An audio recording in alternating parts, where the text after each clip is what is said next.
అంటే ఆయన ఎక్కువ కాలం బెంగళూరులో ఉంటున్నారు. మొన్న సిబిఐ కోర్టుకి అటెండ్ అయినప్పుడు కూడా ఓ షెడ్యూల్ ఇచ్చారని చెప్పడం, ఆయన వ్యవహార శైలి చూస్తూ ఉన్న అసెంబ్లీకి రాకపోవడం, ఈ అంశం మీద కావచ్చు, ఇవన్నీ ఎట్లా ఉన్నాయి అంటే ఆయన అసలు రాజ్యాంగం కావచ్చు లేదా ప్రజాస్వామ్యం పట్ల ఎట్లాంటి విలువలతో ఉంటారంటారు?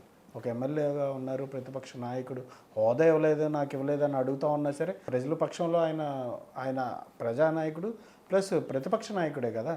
ఆయన విషయంలో మీ ఒపీనియన్ అంటే ఈ అంశాలను గమనిస్తూ ఉంటే రాష్ట్ర అభివృద్ధి మీద, రాష్ట్రంలో జరుగుతున్న అంశాల మీద ఆయన చర్చించాలి, ఆయన ఉంటే క్వశ్చన్స్ అడుగుతూ ఉండాలి. ఆయన వ్యవహార శైలి మీదే ఉంటారు. అంటే జగన్మోహన్ రెడ్డి గారికి ఒక కోరిక ఉందండి. కాంగ్రెస్ పార్టీ అధికారంలో ఉండగా మా నాన్నగారు ముఖ్యమంత్రి. అంతకుముందు మేము ఆర్థికంగా చాలా ఇబ్బందులు పడ్డాం. మేము ఆర్థికంగా ఈ దేశంలోనే స్థితివంతులం అవ్వాలి ఏ విధంగా అయినా ఏ విధంగా అయినా కానీ అనుకోని విధంగా రాజశేఖర రెడ్డి గారు చనిపోయారు కాబట్టి ఏదో విధంగా నేనే ముఖ్యమంత్రిని అవ్వాలి. ఈ రెండు కోరికలు ఆయనకు ఉన్నాయండి. ఆ కోరికలకు అనుగుణంగానే ఆయన వ్యవహార శైలి ఉంటుంది. మరి ముఖ్యంగా మొన్న నేను మీడియాలో కూడా చూశాను, పెద్ద పెద్ద మీడియాలో కూడా నేను డిబేట్లు ఇవన్నీ కూడా చూశానండి. జగన్మోహన్ రెడ్డి గారు కోర్టుకు టైం ఇచ్చారు, షెడ్యూల్ రిలీజ్ చేశారు అని చెప్పారు ముందు రోజు డిబేట్లో. అలా చేయటమా, కరెక్ట్గా ఇన్నింటి కాంచి ఇన్నింటి దాకే ఉంటాను అని అట్లా ఆయన ఉద్దేశం అది కాదండి.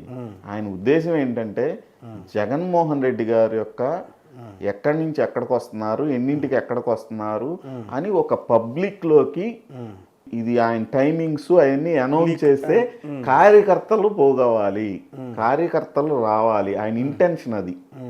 కార్యకర్తలు వారంతట వారు రావాలి అనే ఇంటెన్షన్ కొంత. నేను వస్తున్నాను కాబట్టి తరలించాలని చెప్పి లోపాయకారిగా ఇచ్చే డైరెక్షన్లో, బయటికి మాత్రం కార్యకర్తలకి వీళ్ళందరికీ ఆయన టైమింగ్స్ తెలియాలి, షెడ్యూల్. అందుకోసం ఆ షెడ్యూల్ రిలీజ్ చేశారు. మన వాళ్ళు అర్థం చేసుకోవాలా. మన వాళ్ళు ఏమనుకున్నారంటే ఎంతసేపు కోర్టుకి టైం ఇవ్వటం ఏంటి అని చెప్పి పెద్ద పెద్ద మీడియాలో కూడా వచ్చింది. అంటే నెక్స్ట్ డే కరెక్ట్ చేసుకున్నారు అనుకోండి, కానీ ముందే ఆలోచించాలి. ఈ రాజకీయ నాయకులు కూడా, ఇప్పుడున్న రాజకీయ నాయకులు కూడా మొదట్లో జగన్మోహన్ రెడ్డి గారి వ్యవహార శైలిని అంత ఎస్టిమేట్ వేసేవాళ్ళు కాదు. మొదట్లో రాను ఎస్టిమేట్ వేయటం మొదలుపెట్టారు. మీడియా కూడా కొంత టైం తీసుకోవాల్సిన పరిస్థితి ఏర్పడుతుంది ఆయన వ్యవహార శైలిని.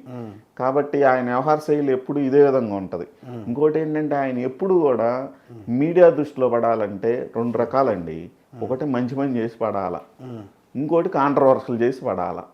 మంచి పని చేసి పడాలంటే చాలా కష్టం. ఆయన వ్యవహార శైలిలో, ఆయన యొక్క ప్రవర్తనలో, ఆయన యొక్క సిద్ధాంతంలో అది లేదనుకోండి. ఒకవేళ నిజంగా ఉన్న వ్యక్తులు అయినా సరే మంచి పనులు చేసేవాళ్ళు మీడియా దృష్టిలో పడటం చాలా అరుదుగా ఉంటుంది, మనం చూస్తూనే ఉన్నాం. అదే కాంట్రవర్షియల్ క్రియేట్ చేసినా, కాంట్రవర్షియల్ స్టైల్లోకి వెళ్ళినా తొందరగా మీడియా దృష్టిలో పడతారు.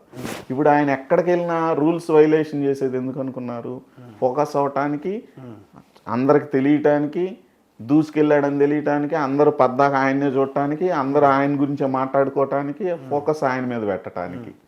సమస్యల మీద కానీ రాష్ట్ర అభివృద్ధి, ఒక ప్రతిపక్షంగా సమస్యలు ప్రస్తావించాలి అనే అంశం మీద చిత్తశుద్ధి లేదంటారా?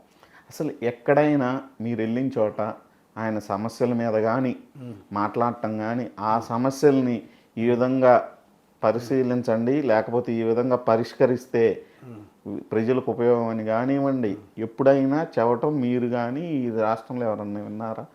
ఎప్పుడున్నా కూడా అట్లా చేశారు, ఇట్లా చేశారు అంటమే కానీ ఇలా చేస్తే బాగుంటుందని చెప్పటం మీరు విన్నారా? ఆయన అధికారికంగా ప్రతిపక్ష హోదా లేనప్పటికీ ఈ రాష్ట్రంలో ఆయన ప్రతిపక్ష నాయకుడే, మాజీ ముఖ్యమంత్రి. ఆ బాధ్యత ముఖ్యమంత్రిగా ఉండగా కూడా ఈ రాష్ట్ర ప్రజల పట్ల అటువంటి బాధ్యతగా ఆయన వ్యవహరించలేదు. ఇప్పుడు ప్రతిపక్షంలో ఉన్నప్పుడు కూడా అటువంటి బాధ్యతాయుతమైనటువంటి వ్యక్తిత్వం గలటువంటి వ్యక్తి కాదు జగన్మోహన్ రెడ్డి గారు. దురదృష్టవశాత్తు గ్రామీణ ప్రాంతాల్లో కానీ కొన్ని ప్రాంతాల్లో మీరు ఆ పార్టీలో ఉంటే మేము ఈ పార్టీలో ఉండాలనేటటువంటి ఈగోస్, వ్యక్తిగతమైన అనేక రకాలమైన ఈక్వేషన్స్, క్లాసెస్ మూలానే ఆయనకు ఆ పర్సంటేజ్ ఆఫ్ ఓటింగ్ ప్లస్ ఆ డబ్బు యొక్క ప్రభావం ఇవన్నీ ఉండబట్టి ఆయనకు ఆ పర్సంటేజ్ ఆఫ్ ఓటింగ్ ఉంది. ఈక్వేషన్స్తోనే ఆ ఓటింగ్ అనేది ఉంటుంది. అవును, ఈ ఈక్వేషన్తో ఆ ఓటింగ్ ఉంది. ఆ ఓటింగ్ కూడా మేనేజ్ చేసుకుంటా వాటిని నిలబెట్టుకోవడానికి ఆయన చేస్తున్నటువంటి తీవ్ర ప్రయత్నం. ఈ ప్రయత్నాన్ని, ఆ మేనేజ్ చేస్తున్నటువంటి ఆ ప్రయత్నాన్ని మనం కూడా, మన ప్రభుత్వం కూడా, కూటమి ప్రభుత్వం కూడా రాజకీయంగా ఆలోచించి ఆయన ఎందుకు ఇలా చేస్తున్నాడు, దాని వెనక ఉన్న కారణాలు ఏంటని లోతుగా విశ్లేషించి, మన అధికారంలో ఉన్నప్పుడు సహజంగా ఎంత మంచి పనులు చేసినా కూడా చిన్న చిన్న వ్యక్తిగత ఈర్షాద్వేషాలతో కానివ్వండి, చిన్న చిన్న కోపాలతో కానివ్వండి, మనకు వచ్చే పర్సంటేజ్ ఆఫ్ ఓటింగు ఈసారి ఎన్నికల సమయానికి కొంచెం తగ్గుతుంది. కొంచెం ఆ తగ్గిన దాన్ని ఇక్కడ ఉన్నటువంటి ఆయన ప్రలోభాలకి, ఆయన యొక్క దొంగ మాటలకి నమ్మి మోసపోతున్న వాళ్ళని మేల్కొల్పి దానిలో ఉన్న ఎక్కువ పర్సంటేజ్ ఆఫ్ ఓటింగ్ని దానిలో నుంచి తీసుకొస్తే, ఒక్కసారి తీసుకొచ్చేస్తే ఇంకా ఆ పార్టీ ఇక్కడ మనుగడే సాధించదు. కాబట్టి దయచేసి పెద్దలందరూ కూడా దీని గురించి తీవ్రంగా ఆలోచించాలి. స్థానికం ఉన్నటువంటి నాయకులు కూడా ఎక్కడెక్కడ గ్రామీణ స్థాయిలో కూడా, మండల స్థాయిలో కూడా ఇగోపోకుండా నాయకుల గురించి వదిలేసి ఆ స్థాయిలో ఉన్న, ఆ గ్రామాల్లో ఉన్న స్థాయి నాయకుల గురించి, ఆ గ్రామాల్లో ఉన్నటువంటి లీడర్స్ సంగతి వదిలేసి ఓటర్గా ఉన్నటువంటి వ్యక్తుల్ని మన పార్టీకి, మన ప్రభుత్వానికి అనుగుణంగా ఎట్టా మార్చుకోవాలి అనేది కూడా ఆలోచన చేయాల్సిన అవసరం ఈ రాష్ట్ర క్షేమం కోరే వారిగా ప్రతి ఒక్కరి మీద ఉందని చెప్పి ఈ సందర్భం